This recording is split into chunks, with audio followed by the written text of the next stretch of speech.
Morning. So you've got this nice garden and you see a bunch of mounds starting to pop up pretty close to it and you're getting a little bit worried. What is it? Is it a mole? Is it a vole? Or is it a pocket gopher? That's what we're going to talk about today and how to get rid of them.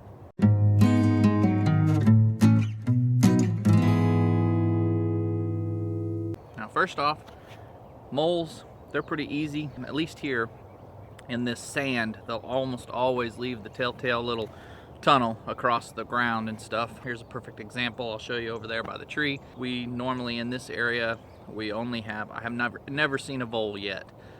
Just pocket gophers and moles. The dogs and cats seem to catch the moles more, probably because of the surface tunnel, so I don't usually have to worry about those, but it's the pocket gophers that I've got to get. I've got another one coming up right next to the garden here, so I'm gonna try to get him this week. But anyway, the way to tell is, like I said, the moles have those tunnels and usually one single kind of mound. There's really no distinct pattern to it, like a crescent, or the pocket gophers have a more crescent shaped, and you can almost see where the plug would be, as if he was coming out to push the dirt. On the mole mounds, they're more of just a blob of dirt. Kind of looks like a gopher mound after a bunch of rain.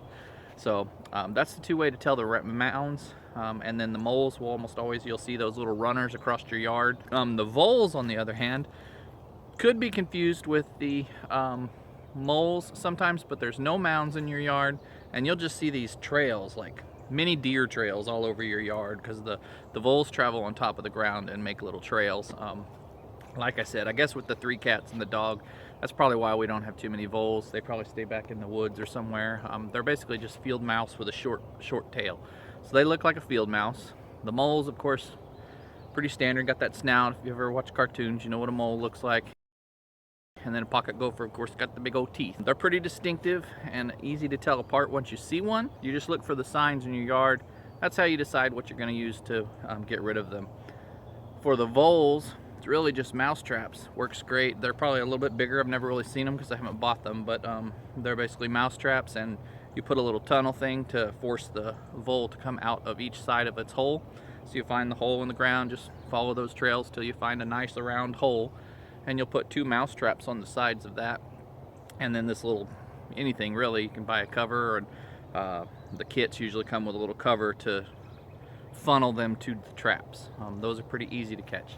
So there's basically 3 types of, 4 if you count the gophinator thing, but 3 ways to get rid of the gophers, the moles: poisons, your gasser things, and traps. I prefer traps. They just work much better. If you have pets, you don't really want to use the poisons. We've come out here and our dog has had a gopher hole dug up about 1 foot by 2 feet. Even if you put that hose, I've seen this lady down the street, when I first moved here, I asked her how she got rid of her gophers, because there were just mounds everywhere. And she was outside and she had this water hose and the bottle of poison. And so she would dig it and then put that water hose about 2 foot into the hole. And you know, if you don't have any pets running around in your yard, that's great. But our dogs and cats, they dig, and I don't know if they can smell that poison as well. So I just don't use those. Not a good idea if you have animals. I don't like poisons for that reason. I also just don't like them because you don't know if you got the thing.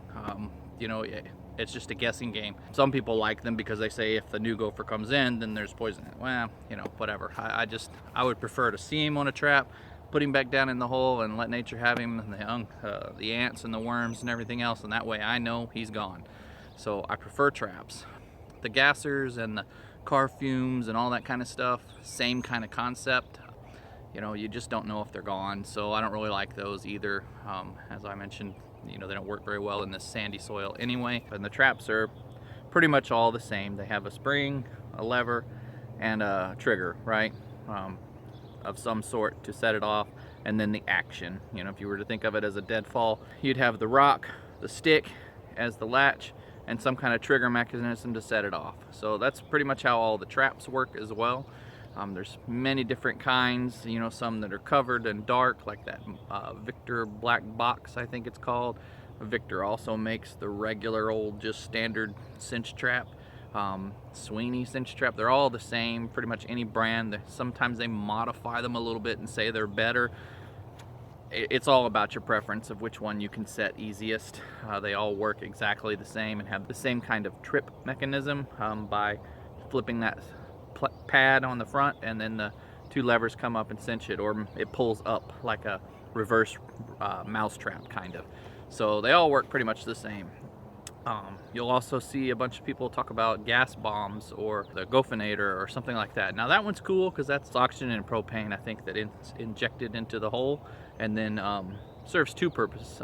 It kills the gophers, but it also kind of collapses the holes so that new gophers don't move in. So, but that's also a couple grand, or you have to hire someone to come do that. The other ones are those gas bombs you can buy at Tractor Supply, Home Depot, or whatever. You light them and it's like a big old smoke bomb at the 4th of July, and you stick it down in the hole, and it's supposed to permeate through the hole and kill the gophers in there. They work pretty good from what I understand in clay or thick soils, but if you read the instructions, it also says in the sandy or porous soils, it's not very effective. So, and down here it's like living on the beach where I'm at. There's pretty much no grass except for where you keep it nice, so they don't work because the gas has to be in the holes and the tunnels for a certain amount of time in order to kill the gophers, so those don't work very well.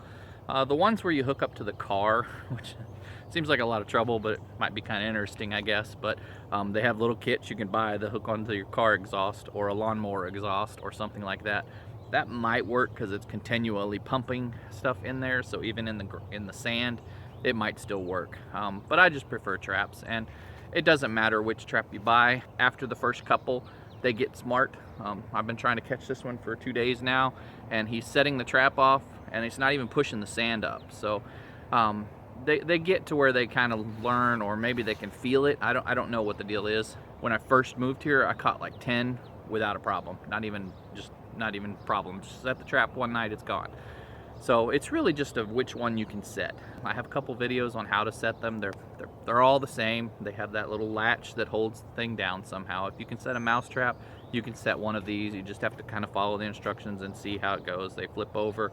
The ones I have a pin like this, and when you fold it down, this little piece right here barely catches the spring, and then you poke this piece into the flap that will be pushed when the gopher comes up. Now that black box one, I was looking around at them the other day, and they came out with a new one that looks really cool. Don't know how long it'll last because it's all plastic, but basically all you do is put it on the ground, and you can even just step on it, and it's got its own little spring latch. So I might buy one of those and try it, just because it just looks like it's just one action. You just push down till it clicks and you're done. So that might be a pretty easy one to set. So again, the traps, they all work the same, and you just kind of find which one works for you and what's in your price range and all that. And of course we have 3 cats out here and that dog, so they're always leaving, I wouldn't say always, but they seem to be doing a pretty good job around here, because we found a mole the other day, and there's a gopher on our porch occasionally and that kind of stuff. I don't see many mounds around here very often. We did get some rain not too long ago, and that's probably why there's some fresh mounds, because it's been easy to dig again. Those cats are pretty good hunters as well, so they keep that's another trap you can get and helps keep them out, and they'll get the moles and the voles real easily because they are on the surface. The gophers are a little bit harder. I'll see our cat, we call him Brutus. He's a big old black fluffy cat, and he will sit down there, and you'll see him sitting by a mound, and I think he waits to see if that gopher's going to pop his head up, but they don't stay up very long. They're just there for a few seconds. That's why the people that leave comments about I'd just take a 22 or whatever, and yeah, good luck with that. So maybe out of prairie gophers, when you're sitting out there, that might work pretty well, but these little pocket gophers, they don't stay up long enough for that.